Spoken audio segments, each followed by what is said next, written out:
Di video ini, teman-teman akan berkenalan dengan ETF-ETF terbaik dari Vanguard. Buat yang belum tahu, Vanguard adalah salah satu aset manajemen terbesar di dunia yang per 2020 memiliki aset under management sebesar 7,1 triliun dolar atau sekitar 100.000 triliun rupiah. Vanguard didirikan tahun 1975 oleh John C. Bogle.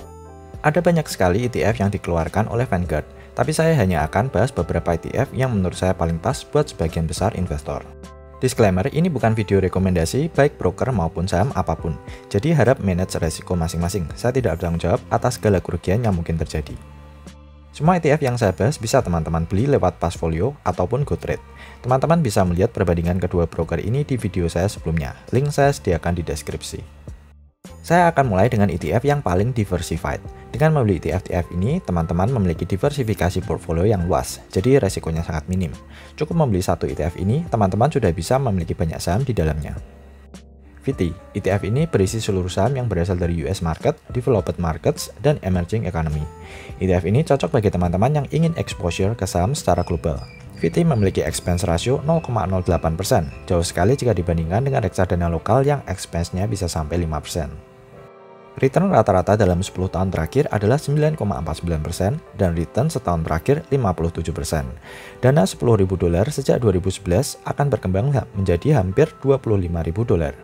Portfolio VT terbagi 11% di emerging markets, 16,6% di Europe, 12,2% di Pasifik, 0,2% di Middle East, 59,8% di North America, dan 0,2% di market lainnya. Total ada 9.063 saham di dalam ETF ini. Holding terbesar VT adalah Apple, Microsoft, Amazon, Alphabet, Facebook, hingga Tencent Holdings. VT juga bagi dividen 1,5% yang dibagi setiap kuartal atau 4 kali dalam setahun. VTI, ETF ini sama dengan VT, tapi VTI khusus berisi US Total Market Index. Jadi dengan membeli VTI, teman-teman bisa berinvestasi pada seluruh saham di US. VTI memiliki expense ratio 0,03% dan dividen sebesar 1,29%. Return rata-rata 10 tahun sebesar 13%, dan jika teman-teman membeli VTI dengan $10.000, maka di 2021 uang tersebut sudah berkembang menjadi sekitar $36.000. VTI terbagi menjadi beberapa sektor di ekonomi US seperti basic materials, consumer, energy, financials, healthcare, real estate, hingga teknologi dengan porsi alokasi terbesar dengan 25,5%. Total saham yang dimiliki VTI sebanyak 3.755. Biggest holdings VTI adalah Apple, Microsoft, Amazon, Tesla, Berkshire Hathaway, hingga Visa. VX US, ini adalah ETF yang berisi saham-saham dari developed markets dan emerging markets. VX US tidak memiliki exposure ke market US. ETF ini memiliki expense ratio 0,08%. VX US memiliki return rata-rata 10 tahun 5,23% atau dana $10.000 sejak 2011 akan berkembang menjadi sekitar $16.000 di 2021. ETF ini memiliki porsi terbesar di Europe dengan 38,5%, Pasifik 28,3%, dan emerging markets 25,7%. Holdings terbesarnya adalah Taiwan Semiconductor, Tencent Holdings, Alibaba, Samsung, Nestle, hingga Toyota. Total VX US memiliki 7.510 saham di dalamnya. Kategori berikutnya adalah dividen ETF. ETF berikut cocok bagi teman-teman yang ingin berfokus kepada dividen sebagai income, tapi juga dibarengi dengan growth yang lumayan. Jadi bisa saya bilang ini adalah ETF yang all-in-one. VYM atau Vanguard High Dividend Yield ETF memiliki dividen yield 2,91% yang dibagi 4 kali dalam setahun. Expense ratio 0,0%. VYM ini berisi saham-saham pilihan dari FTSE High Dividend Yield Index. ETF dividen dari Vanguard memang terkenal memiliki yield yang rendah, tapi sebagai gantinya teman-teman akan memiliki saham-saham pembagi dividen berkualitas yang memiliki pertumbuhan dividen yang terus meningkat, seperti yang bisa teman-teman lihat pada grafik ini, di mana jumlah dividen yang dibagi sejak 2011 terus mengalami kenaikan hingga 2021 ini. Pandemi tidak membuat dividen diturunkan. Cara main ETF ini adalah untuk jangka lama, setidaknya di atas 10 tahun. Jadi misalnya teman-teman sudah hold VYM sejak 10 tahun yang lalu, maka yield yang teman-teman terima sekarang adalah 6,7%. Saat ini memang yield hanya 2,91%, tapi jika teman-teman hold terus maka 10-20 tahun ke depan, yield teman-teman akan terus bertumbuh, mungkin menjadi 8 atau 10% dari investasi awal jika VYM terus menaikkan dividennya. Teman-teman juga jangan melupakan kenaikan ETF-nya. Jadi selain mendapatkan dividen, teman-teman juga mendapatkan capital gain. VYM memiliki rata-rata 10 tahun di sekitar 12%. Dana $10.000 di 2011 akan berkembang menjadi sekitar $30.000 di 2021. Komposisi terbesar VWM berasal dari industri finansial dengan 23,3% dan consumer staples dengan 12,9%. Sedangkan top holdingsnya adalah JP Morgan Chase, Johnson & Johnson, Procter & Gamble, Intel, hingga ExxonMobil. VIG adalah alternatif dari VWM. Sesuai namanya, Vanguard Dividend Appreciation ETF. Ini adalah ETF bagi teman-teman yang ingin berinvestasi pada saham-saham berkualitas yang selalu rutin menaikkan dividen dengan kualitas pertumbuhan terbaik. VIG memiliki yield 1,5% dengan expense ratio 0,0%. Walaupun namanya Vanguard Dividend Appreciation ETF, tampaknya pertumbuhan dividen dalam 10 tahun terakhir masih kalah dengan VWM.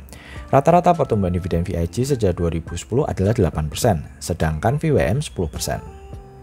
Perbedaan dari VWM adalah dari alokasi sektornya yang memiliki porsi terbesar di industrials dengan 21,8%, consumer discretionary 16,6%, healthcare 15,4%, financials 13,9%, dan teknologi dengan 13%.